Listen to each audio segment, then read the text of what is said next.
Yinlin might just be our first future-proof character coming out. With her release being pushed forward a whole week early, let's briefly talk about what she does and if she provides value for your account. Before we get into it, if you could like and comment, I would greatly appreciate it since it helps with the algorithm. Now the question is she a must-have for your account?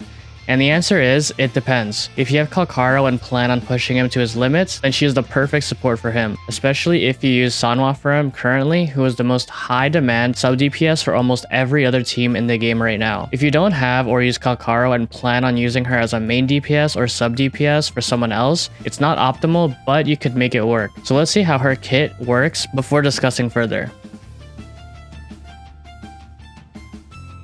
Yinlin's role as a sub DPS makes her an irreplaceable character when it comes to team building for current and future teams, especially if it contains electro characters. She is more of a burst sub DPS who uses her skills and forte circuit to apply marks to enemies that will allow her or allies to deal additional damage when attacking, which also makes her an off-field damage dealer. Her skill has two parts. Pressing it once deals electro damage and marks enemies while putting her in an enhanced basic attack state. Pressing her skill again attacks the target, dealing more electro damage. Her ultimate is an AoE attack that applies the same mark. Her forte circuit is an AoE attack, and when it hits a target that is marked from her basic attack or ultimate, it will upgrade the mark and add an effect of striking all enemies marked when they take damage, and it can be triggered once per second. This mark will stay on even when swapping her out of the field, basically making any main DPS you swap to doing AoE damage. Lastly, her Ultra skill increases Electro Deepen by 20% and Ultimate Deepen by 25% for 14 seconds or until the character is switched off, which is the reason why she synergizes so well with other Electro DPS, such as Kuro. When it comes down to the value she brings to your account, there are many variables to look at, so let's evaluate the state of your account and how you want to progress.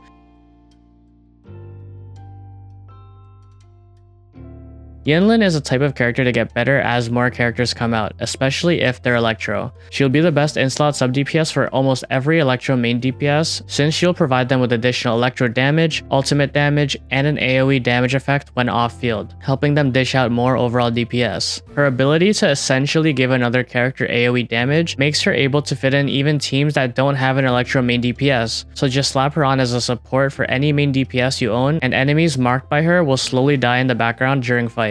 Since you will most likely be using Sanhua or Mortefi for 2 out of 3 of your teams, she will fill in the slot of your third team as a general sub DPS support. Now, if you're in the need of a main DPS, let's face it, a lot of people will pull her just for her character design alone and start maining her as a DPS. So stacking her with crit rate, crit damage, an Electro Echo set, an offensive weapon, and or more dupes is enough to make her do damage as a main DPS. But then you'll have to give her a sub DPS such as Sanhua or Tao Chi to boost her damage even further.